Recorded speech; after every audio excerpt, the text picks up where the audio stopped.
Farm Progress Broadcast presents This Week in Agribusiness, serving America's most essential industry. Brought to you by Case IH, solutions for every challenge, equipment for every farm. Case IH, built by farmers. Hello everyone, and thanks for joining us here for This Week in Agribusiness. I'm Mike Pearson. Earlier this week, Chairman of the House Ag Committee, G.T. Thompson, released the House's version of the 2023 Farm Bill. This was the first look we've gotten of the $1.5 trillion piece of legislation, and it still has to be taken up and discussed by the Senate. Patrick Haggerty earlier this week had the chance to talk with North Dakota Senator John Hoeven about his proposal to expand crop insurance through the Farmer Act. Members of the U.S. Senate often use visual aids when they're promoting a piece of legislation. And this visual aid right here, Keeping Farm in the Farm Bill, was used on the Senate floor by North Dakota Senator John Hoeven. Senator Hoeven, I know your bill is to, increase crop insurance and make higher levels more affordable, is that right?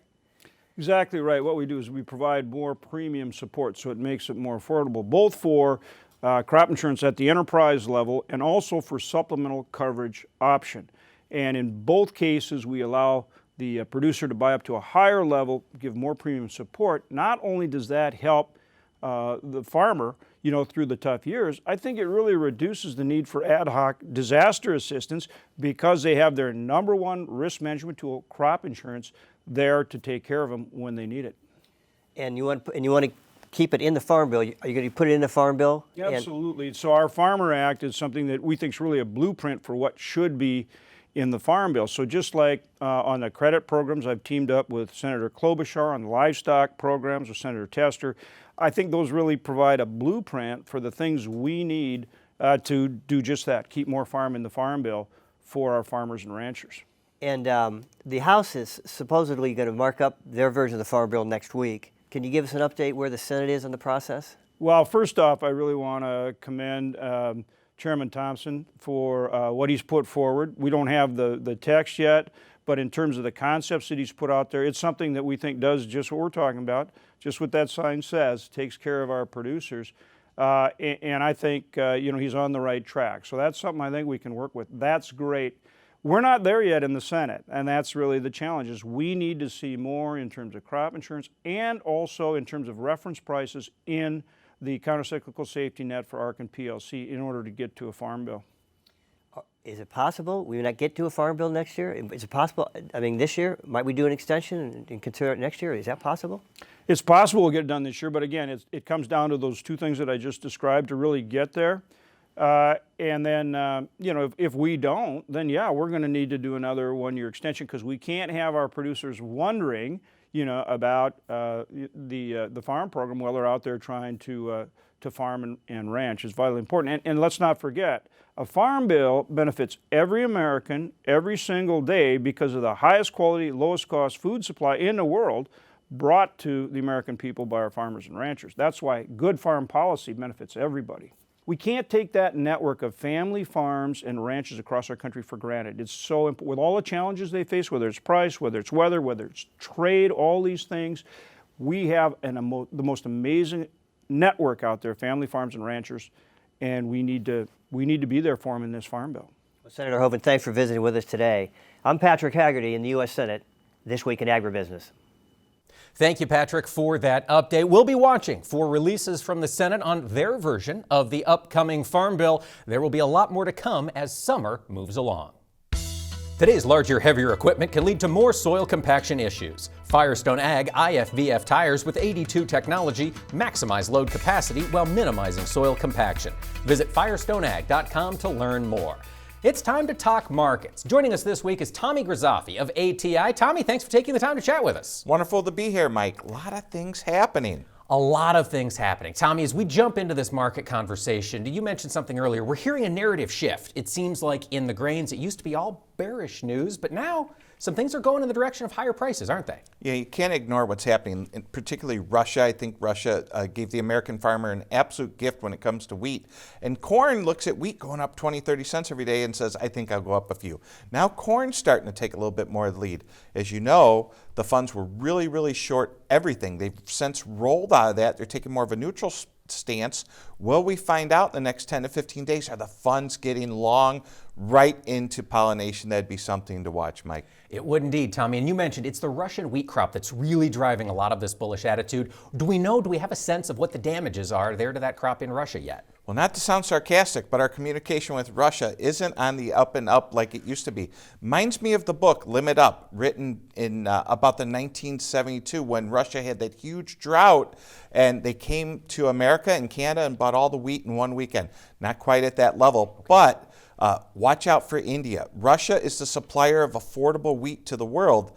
So if other countries who have been buying that wheat, if Russia makes an announcement, watch for other countries to shift. And as you know, we have plenty of all three of our classes of wheat here in America. We do, and Kansas looks pretty good from the wheat tour this past week, at least the eastern half. Advice to growers here? Well, someone watching this show will call in or email and say, Mike, Tommy, come out to my field. There's always a problem somewhere, but there's enough good wheat out there. Talked to a co-worker up in the thumb of Michigan, Justin, and he said that they are potentially having a record crop in Michigan. So if you add it up all over America, there's enough good wheat out there. Time to get some of that record crop sold here if you're in the USA? It is time, and interest rates are still at an elevated level. So let's sell that cash grain, maybe move to a call strategy, move on. Pretty soon, we're about 45, 50 days away from many grains having a birthday. All right, we are indeed. Tommy, let's talk about that corn market. With this rally in the wheat, corn's been moving along behind it. Are there other bullish factors that can help support corn as you look out over the next couple of weeks? Well, think about last year, Mike. We grew that big of a crop with that little rain. Now we have too much rain. Looking at the drought monitor map like we just did, the drought going away. Pretty soon they're going to talk about that this crop got into tough conditions with shallow roots, then just in time to get hot and dry, and that is a real thing. Could we be coming off this 181 yield more down to a 177? Big news at the end of June. How many acres of corn did the American farmer plant? Big difference between 91 and 89, and then you take a lower yield. All of a sudden we have bullish fundamentals starting to happen in corn. The ending stocks are coming down when you look at the corn numbers. As you think about the challenges facing this growing season, Tommy, we're hearing a lot about the I-states. I know you work a lot with growers up in North Dakota. How does planting look up there? A lot of smiley faces up there. The wheat crop went in well, sugar beets, and then, of course, they went back for the corn and beans. North Dakota, South Dakota, fringe acres, always big PP states. You're not going to see it this year. If you see PP, it's going to have to come from the I-states. Dakotas are going in. Little problem in South Dakota. So again, someone watching is going to be like, we haven't spun a wheel in 14 days. There's always a problem somewhere, and when it's your problem, it's a big deal. That's so true. Tommy, soybean market, is it going to continue to rally? Is wheat going to be as effective pulling it higher? We have an election coming up. We're about 170 days away from election. And you hear those words, tariffs in China, and makes me think caution to the soybean market. Maybe go out and buy a January put. We have these November puts that expire right in October. We need to get through the election when we talk about risk to the soybean market, Mike. That is a really good point. There's all kinds of geopolitical risk on top of the usual weather risk coming this season. Tommy, there's a lot more in the markets to talk about. We'll get into the livestock and the milk market when we come back. Folks, leave it here for more after this. Firestone Ag IFVF tires with 82 technology maximize load capacity while minimizing soil compaction. Visit firestoneag.com to learn more. And we're back talking markets with Tommy Grisafi of ATI. And Tommy, we mentioned the weather concerns coming out on the market this year. They're not just in North America. Brazil's also grappling with some weather issues. What do producers need to keep an eye on? Well, they keep planting more and more crops every year. And so although we heard, some of the crops got ruined by flood, they plant so much. So don't pay attention, but be careful of just focusing on what was lost. Focus on what they have. They still have a lot of crops, good production. Second crop, safrina, that's always something we forget about. The rains tend to stop seasonally down there, and you start to hear that they're hot and dry as they finish up that crop. A lot of the world's going to South America for exports, not only meal, but corn also, and of course the beans as we know. So keep an eye on South America. The Board of Trade's trading multiple factors, not just what's happening in the I-states. That's a great point. It's more than just our backyard anymore in agriculture. It's truly global. And Tommy, as we think about that global industry, we're celebrating Dairy Month beginning in June, and that milk market has kind of been on fire. What are you watching here in the milk side? I've watched it go limit up a few days. I've watched it go limit down. Milk's had an incredible rally as we try to get our arms around this bird flu and what it meant to the dairy production. Maybe possibly a lot less milk was produced. No one really said anything about it. Maybe the cows weren't feeling well for a few days. They get back on track. But something significant happened to milk market for multiple months. Keep an eye on that. I think the dairy farmer has something a little bit to celebrate here this summer. And it's been a tough few years for dairy producers, so maybe with the ice cream season warming up, we'll see some more revenue going their direction. Tommy, we've also got to talk about the cattle market. We've seen cattle, of course, go crazy. HPAI appeared to maybe put the brakes on the rally there. What's your take on cattle as you look out over the summer? I think those headlines that took cattle limit down that day about a month ago, that really flushed out the weak longs. But the fundamental of cattle are so solid. There's a discrepancy between the futures and where the cash market's trading. Watch that June contract is that basis between cash and futures should converge. Keep an eye on that. You could see some fireworks in cattle this summer. Tommy, as you look out longer term, beyond the summer into third, fourth quarter of this year, are these prices at levels you'd encourage producers to be making sales? Yeah, but not only sales, at Advanced Trading, a little plug to them, Brady Huck and Tony Dunker sell LRP, insurance, and the dairy folks are using that insurance. Folks, I want you to go out there and use every tool available to at least protect that floor. Again, the election's coming up, the world's changing, volatility in the stock market, volatility in the world. You never know when that black swan's going to hit. You don't, Tommy, but of course we always try to guess, looking at the enthusiasm we see in the equity markets right now, looking at inflation maybe moderating a bit. Do you think consumers are going to stay active in buying U.S. beef? Interesting, I was at Costco last week and I bought some beef and I bought some pork. Huge discrepancy between what beef and pork costs. Depends where you are. If you can afford the beef, you tend to celebrate. As I think you taught me, no one says I had a great day. Let's go have a salad. That's true. That's true. You celebrate with a steak, Tommy. You mentioned the pork market there. That was a market, again, similar to milk. We saw big rallies here over the past few months. As we head into summer, are you concerned about that leveling off? We had a great opportunity to get some hogs hedged. I hope people did. You know, those markets, they're not staying at these high levels for long. If you have a chance to get some prices hedged, do it in hogs. All right, do it. Look out maybe through the end of summer, it sounds like, with these price levels. Yeah, be defensive. There's opportunities that are given, but they're not staying there as long. Cattle have a much better fundamentals than hogs, Mike. Okay. Tommy, you've mentioned the election a few times. One of the things we're watching, the value of the U.S. dollar. It's been higher. Do you see that strength maintaining as we get through this summer? You know, the dollar's not like it used to be. Once they formed the euro and combined all those currencies, I used to like watching the dollar paired against those individual currencies. Things have changed. Just watch the crops in your backyard and make sure you get them priced on opportunities. Get them priced on opportunity. I've heard that voiced as sell when you can, Tommy, not when you have to, right? Absolutely.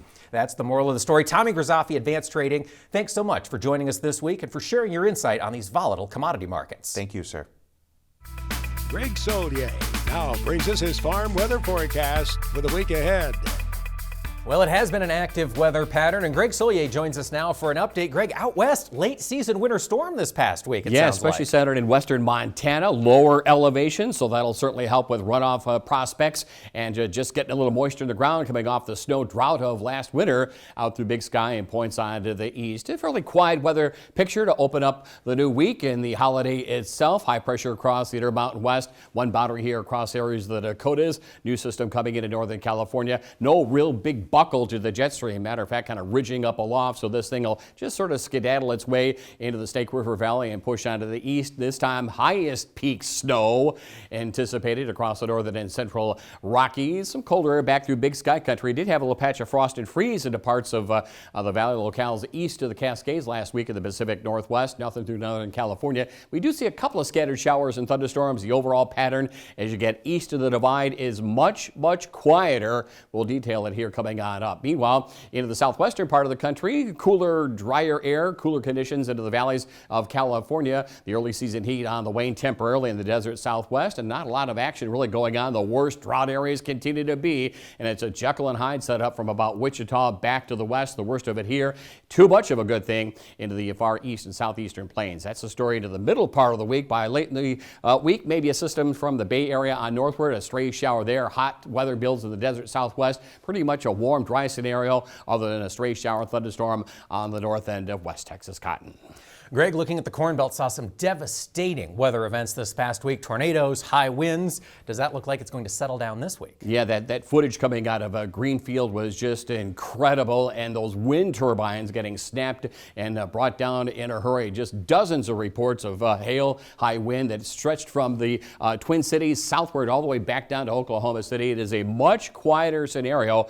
At least we've got the rain. There'll probably be a need for some replanting into some of the worst areas here, would you believe, of Iowa and Minnesota. But welcome rains last week through the upper Midwest. A windy weather system on the back end of it here to start or wind down the holiday across the eastern and southern Corn Belt locales. We should be able to make good progress starting off in the east, working to the west as we move through the week with high pressure control. When's the last time you saw the absence of anything widespread in the shower and thunderstorm department? This ridge, this warm front does signify the start of the hot ridge back into the western plains. That will be in the move here in the coming days and weeks. So it is a warmer, drier scenario. We will get it done here. Hang in there. Showers and thunderstorms scattered across parts of southern Texas, severe along the Gulf Coast, cooler, drier air early in the week across sections of the southern plains, other than a stray shower and thunderstorm into parts of Texas. Warm, dry weather across Bayou country and building northward across sections of the southern Corn Belt.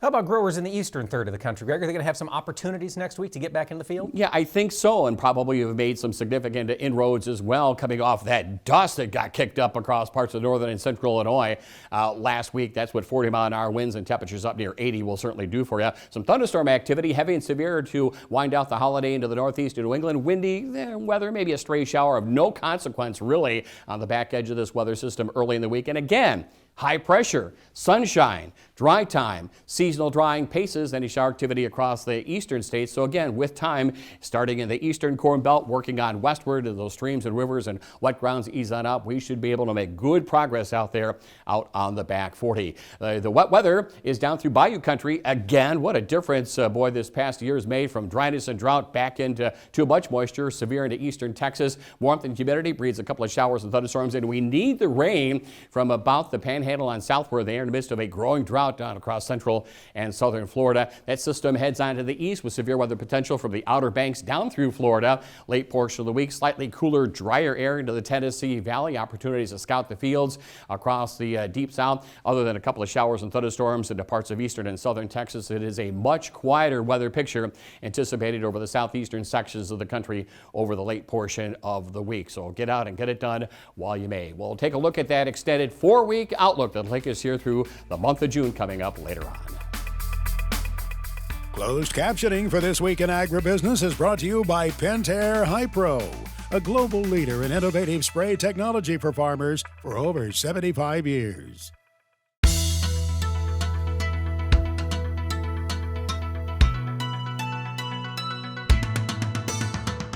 Welcome back to This Week in Agribusiness. May, of course, is Mental Health Awareness Month, and this is an issue that has really moved into the spotlight in rural America in recent years, and it's definitely a good thing, in my opinion. That outreach is continuing, and this week we're talking with Chris Martinez. She's working on putting together a documentary to help tell these stories in rural America. And Chris, thank you so much for joining us this week. Thanks for having me, Mike. I appreciate it. Let's learn a little bit about you. How did you get your start in the industry of agriculture? So I've had a marketing company for the last 20 years, and I've spent a lot of my career out in rural America. We focus on agriculture quite a bit. I also have a lot of experience with mental health and suicide in my own family. I come from a farm family, and unfortunately, suicide, both attempts and completed suicides, are a part of my lived history. And that's not necessarily unique in agriculture. These issues are certainly everywhere in the industry, and this is something you want to tell the story of. Can you tell us a little bit about Living Wide Open, the documentary project you're working on? Right. So Living Wide Open is a documentary on mental health and suicide in rural America. And we're approaching this project from 5 different perspectives. So we have survivor stories of people who have experienced the death of a loved one to suicide, such as Lamont, a farmer from Alabama who lost his wife to suicide in 2016. We're also having conversations with mental health experts and advocates, such as the JED Foundation, which works to prevent suicide among youth. And we also will be talking about bipartisan issues that would help at a national infrastructure level for mental health, such as the Rural Behavioral Health Access Act, which would provide telehealth services to those in need. Certainly vital, that expansion of telehealth services, providing that mental health resource to folks out in the countryside. Chris, my question next would be, why now? What makes this issue especially relevant here in 2024 in your mind? Right. Well, it is, right now it's Mental Health Awareness Month, but that mental health awareness is every month, and it's all the time. And especially since the pandemic, mental health has been on a decline across all demographics. May is Mental Health Awareness Month, which is every month, really. In 2023, there were 50,000 deaths by suicide, which is the largest number on record. And every 11 minutes in our country, someone dies by suicide. So these are really alarming numbers, but it isn't just about the statistics. It's about the impact of suicide on families, on communities, that radiates out, the grief radiates out for years, even generations to come. It does, and that grief can hit especially hard, perhaps, in an isolated community, in a rural area. Chris, as you think about rural mental health in particular, what makes you want to focus on that issue besides your history in the industry? Right. So rural America faces some unique challenges with mental health. Wyoming, Montana, and Alaska consistently report the highest rates of suicide. And if we look at some of the top reasons for that, the isolation, people living and working in rural communities, people who spend a lot of time alone, it's really important to, that can take a toll on anybody. So it's really important to keep those connections together. Rural communities face a severe shortage of healthcare resources and mental health. And finally, there's what some might refer to as a cowboy up attitude, right? And where you keep things to yourself and you figure it out. Right. Walk it off. Walk it off. That's right. Farm. Yes. That's right. And that can be a bit of a double-edged sword, right? That's that resiliency that comes from an attitude like that and a way of living is what makes our farmers and ranchers so successful. But it's also it can be a real problem for anyone who who needs help. It might keep them from asking for help. That's what it all comes down to, is seeking help, the ability to get outside your own brain sometimes and talk to somebody, which is where those rural health advocates can make a play. Chris, as you start this conversation, or as you perpetuate this conversation rather, what do you hope people take away? Well, suicide is so hard to talk about. It's a very scary topic, but it's so important. And just because it's complex, it's also preventable. And so having these conversations, knowing that it's okay to not be okay, knowing that it's okay to feel what you feel and to ask for help. That's what these conversations are showing us time and again, is the more that people talk about it, the less alone they feel. And the more you talk about it, the more often you can find solutions that maybe wouldn't have occurred to you, Chris. And I imagine that's something you want to highlight as well. Right. Solutions are something that we really focus on in this film. And specifically with the Jed Foundation, they've worked with rural Americans all over the country, specifically on firearm safety and secure storage of firearms. If you can reduce access to firearms, which is the number one method of suicide, it's just going to work to keep everyone safer. All right. Chris, let's look bigger picture. If we've got folks out there in the audience right now who are maybe grappling with some mental health challenges, what's your best advice? So there are a number of resources people can call or text. For anyone experiencing a mental health emergency, they should call or text 988. There is also the Farmer Helpline. We'll put some numbers up on screen, I think, for that. And then for anyone who has a story that they want to share, whether it's surviving a suicide attempt or the death of a loved one to suicide, we'd love to hear from people. And so they can email us at hello@lushverde.com. hello@lushverde.com. You're continuing to collect stories for the documentary, and we'll be watching for that in the time to come. Chris, excited to see what happens with Living Wide Open. Thank you so much for joining us here this week. Stay with us. We'll have more This Week in Agribusiness when we return.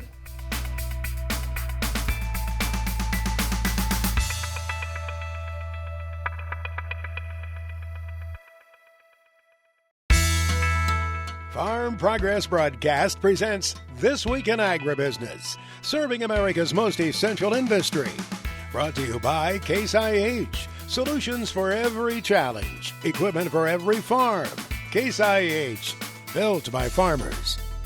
Welcome back to This Week in Agribusiness. Over the weekend, the industry was notified of a loss, a rather big loss, particularly in the world of ag media, with the passage of Patrick Gottsch of RFD-TV. Now, lots of people in the world of agriculture have worked with Patrick, but few for longer than Max Armstrong and Orion Samuelson. Max, this news, this impact on the industry, how long did you work with Patrick? Oh my goodness, I think Orion and I go back about 40 years. When we first met him with his first satellite venture, which was the Great Big Dish, which did not succeed.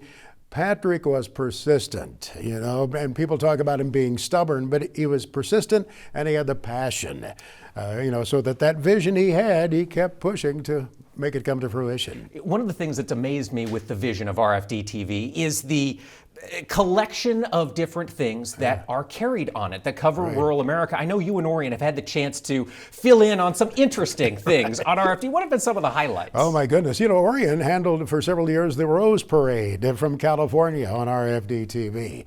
I hosted a bunch of broadcasts from the studios of RFD in Nashville. All kinds of sponsors. We did that record-breaking event with tractors at the Nebraska State Fairgrounds. Orion and I did the Cattleman's Ball of Nebraska one year on RFD. So we had wonderful experiences there with a lot of great people.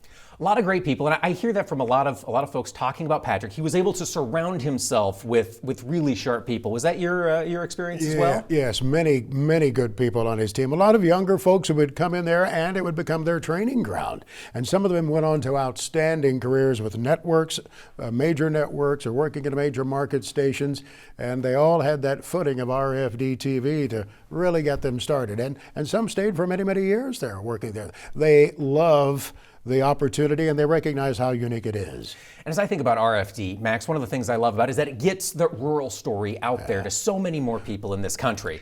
Have you seen an impact of that? Are more people talking about agriculture since Patrick came on the scene? I think there was that possibility indeed. I mean, that was one thing he wanted to do, was connect the rural and urban areas. That was one of the visions that he had, of which he spoke quite often. And it's not at all unusual for me to run into somebody outside of agriculture who maybe stumbled across the channel, or maybe they have horses and they really became fervently excited about it. That's true. It's not just row crop agriculture. Cowboy lifestyle is a big part of RFD-TV. So he'll be remembered for a long time. He will indeed. Certainly left a big legacy and a big impact here. Thank you, Max, for sharing your recollections of Patrick Gottsch. He certainly will be remembered for some time.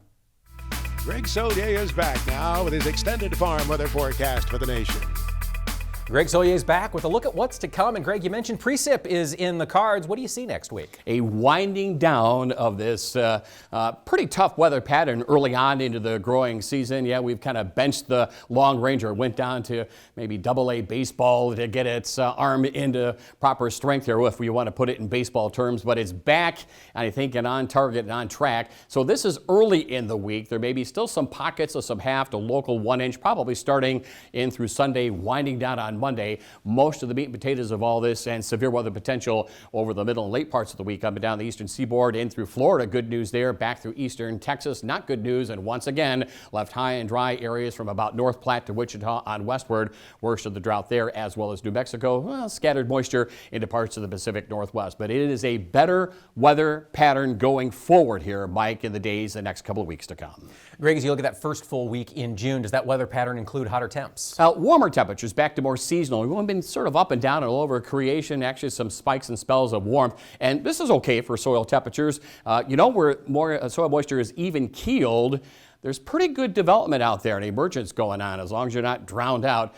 So warm through the Ohio Valley over the western part of the country. Here's the usual summertime ridge, a little lobe of cool air still lingering into areas of southeastern Canada. The really main weather action, and this is okay for spring grains and dryness and drought areas that still linger through Big Sky country. Kind of okay for parts of the plains, maybe a little bit too much western Corn Belt down through Dixie, showers and thunderstorms there. A little, if anything, organized over the southwestern part of the country.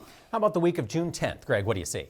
Temperatures kind of in check, a little lobe here through the Great Lakes region. If you were to open up a meteorology textbook and take a look at what's a typical mid-June upper air pattern, this is it. Warmth and heat over this part of the country up into the Ohio Valley. Normal temperatures for the Midwest, same with crop growth and development. If you made it through the rains, okay. The heat across the western reaches of the country country. And from a moisture standpoint, last of that weather system making its way. It's more progressive. Things are moving. So up and down the eastern seaboard, showers and thunderstorms there. Normal for the Corn Belt, drying out from the plains on westward.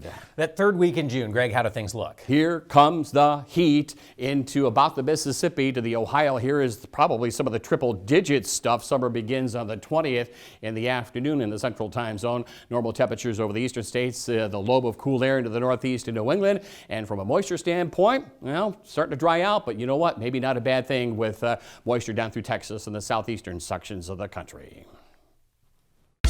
Farm Progress Roundup is brought to you by Brandt Industries. Lead the field with Brandt's lineup of highly effective and efficient high-speed discs and land rollers. Visit brandt.ca for more.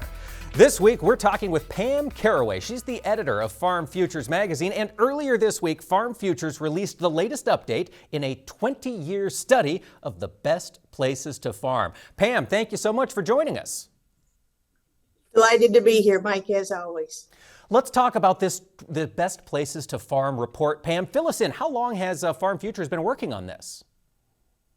So this study started 20 years ago, and Bryce Knorr, who's a contributing market analyst and well known to this audience, has been gathering that data. He uses proprietary data that Farm Futures collects, and also the census. So we put it out every 5 years to evaluate which farms have the greatest financial performance, which counties have the greatest financial performance. And we base that on return on assets, profit margin, and then asset turnover. And that's where you get a good picture of the financial performance for agricultural businesses. So if we take a look here at the 2022 Best Places to Farm map, it's a lot of green and red everywhere, but as an Iowa boy, Pam, I've got to ask, why isn't the whole state of Iowa in green? We're very proud of our farm ground here in this state. Absolutely. And I visited with some farmers in Franklin County, Iowa. They were equally surprised, Mike, so you're not alone. How do you figure this up then? What's the calculation look like? So they started diving into it, including a well-known farm manager, management specialist in that area of Iowa. And Calvin Liebold looked at it, and they got talking about it. And turns out it's not so surprising when you dig in. We're looking at some higher cost of land. Everyone's aware of that. And so it's harder to turn a profit on that land when you're paying more for it. On top of that, it's a productivity question. Dr. Alan Gray from over at Purdue dived into it. And he didn't do the numbers, so he was basing it on, what we provided to him. But when you look at it and you start considering that, he said it's completely a productivity exercise. That makes sense. And that also explains, Pam, it looks as though manure really adds a lot of value to those operations. So yes, if you had livestock, and one of the things that we've seen is the Southeast continuing to rise on the rankings. The number one county, a surprise to many, is Kershaw County, South Carolina. The folks there aren't surprised.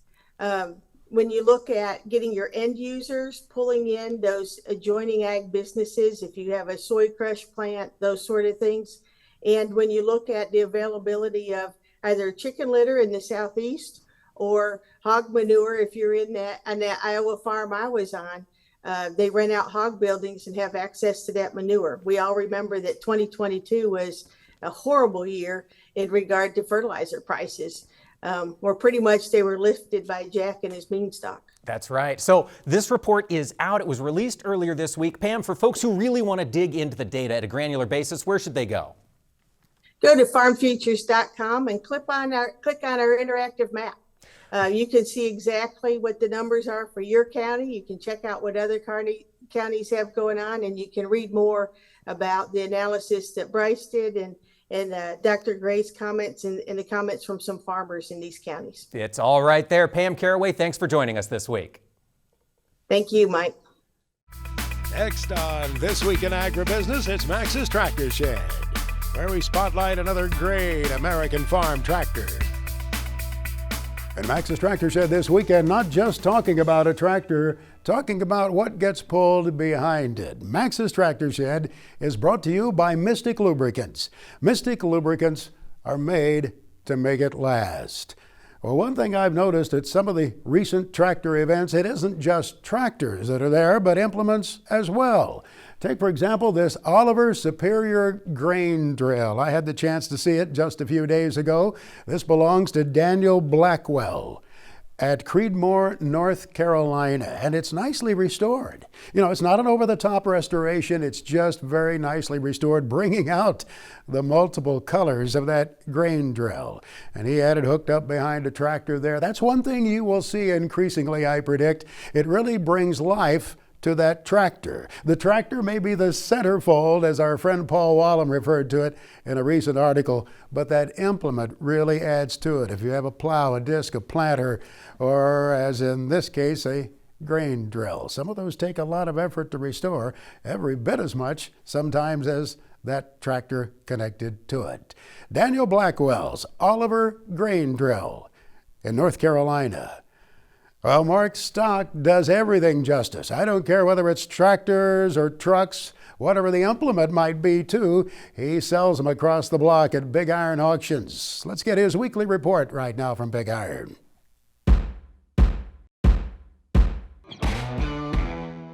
Well, hello, Max, and happy Memorial Weekend, everyone.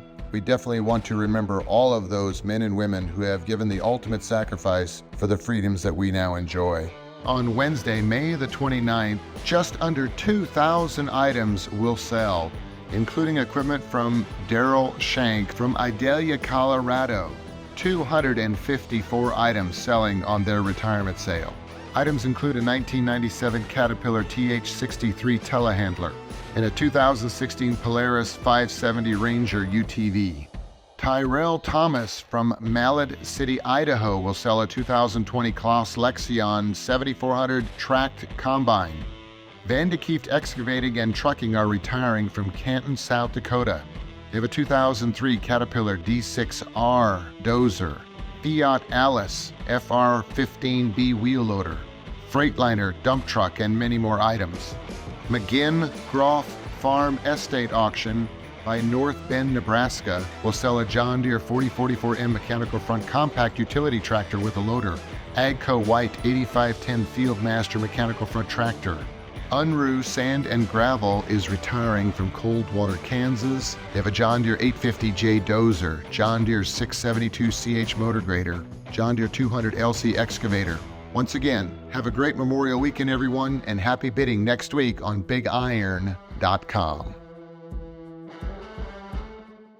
Our FFA Chapter Tribute is brought to you by Pioneer, developing new generations of seed innovations for new generations of farmers. Pioneer, what's next happens here.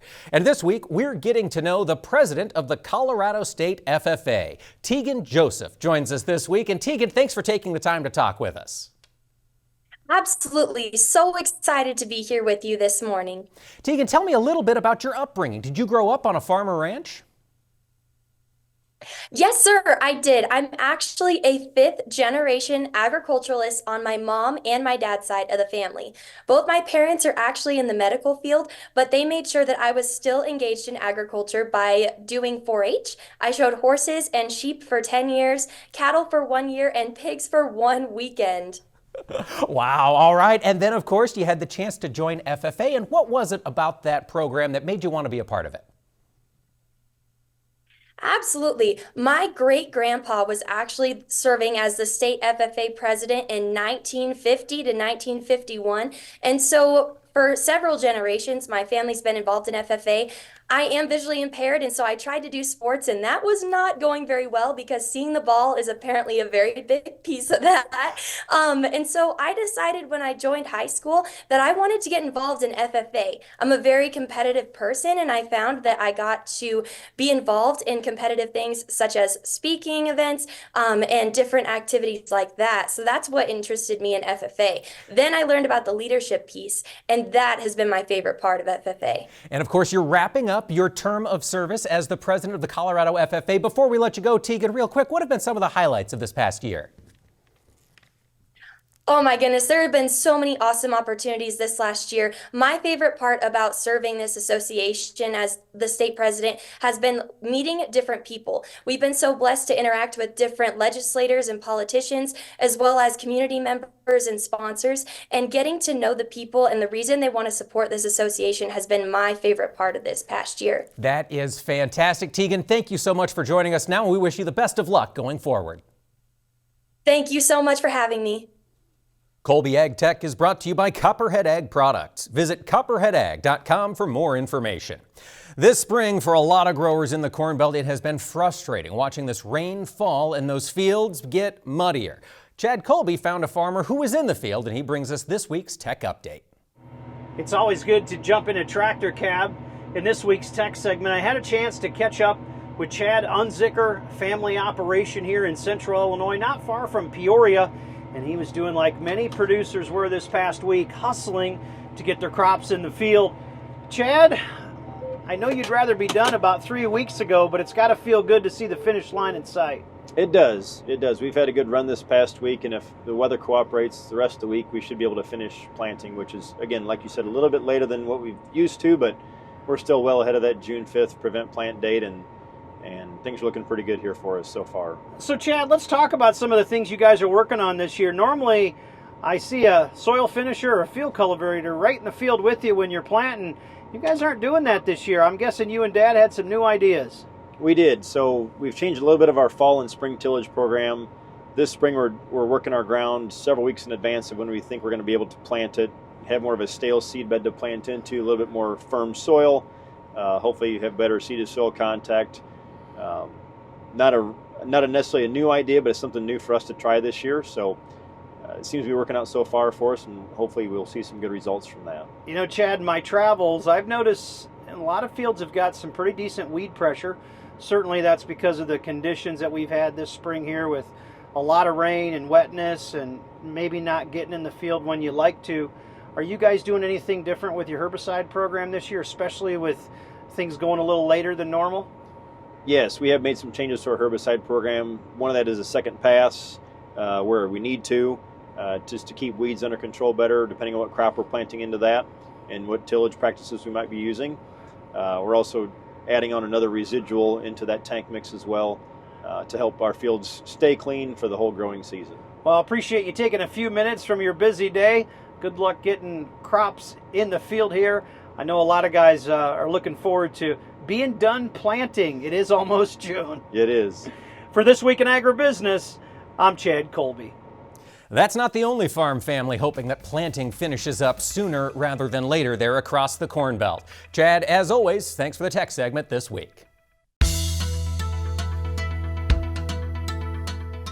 For a lot of us who've grown up in and around agriculture, we develop certain attachments to the pieces of machinery we've used to keep us in business. The challenge comes with how do we keep those classic pieces of machinery running?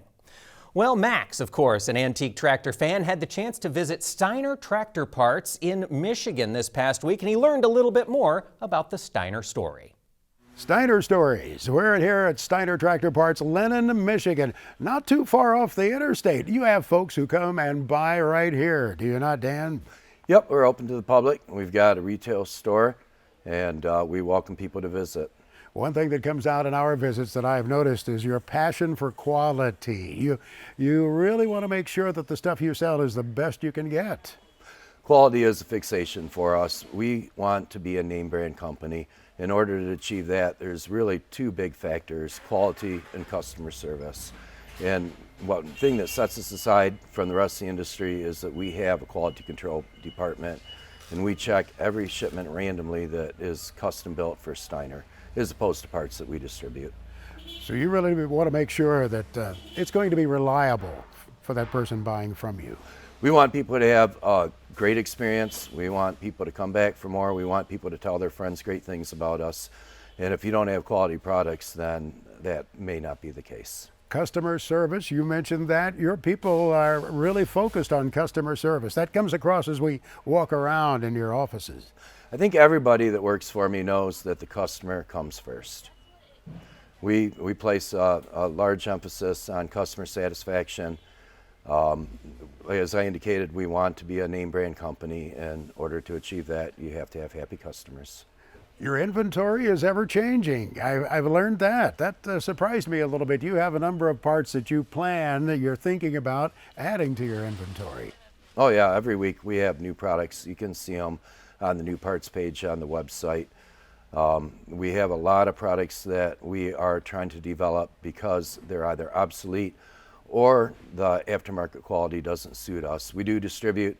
We get samples before we distribute a product and make sure they suit us, and a lot of times that's not the case. You mentioned your website. It is very user-friendly, but for those of us who like to have something to have and to hold, maybe in the reading room, that catalog is certainly something that people enjoy having. Yeah, we're an old-fashioned company. We're pretty much based on the Sears Roebuck model from the 19th century. We started with the catalog back in the 80s. Well, at first it was more of a pamphlet, and it's evolved over time. It's quite large today. I'm actually actively downsizing it a little bit, trying to make the descriptions more concise. And there are products online that are not in the catalog, but the catalog's fairly comprehensive. It's free. You can go to our website and request a free catalog, or you can call us on the 800 number and do the same. Dan Steiner, good to see you again. Thanks for giving us the tour of your facility here at Lennon, Michigan, where the customer is welcome. We appreciate you, Max. Thanks for coming by. Well, we always appreciate it when Max comes by the studio as well, and this week he brought some reading material for us. We can figure out all those new parts for old tractors, folks. Be sure to join us next week. We'll be here with This Week in Agribusiness. This Week in Agribusiness has been brought to you by Case IH. Solutions for every challenge. Equipment for every farm. Case IH, built by farmers.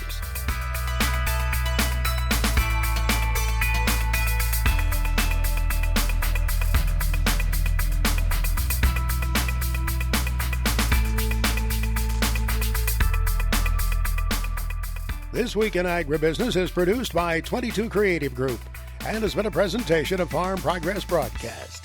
We invite you to visit us online at agbizweek.com.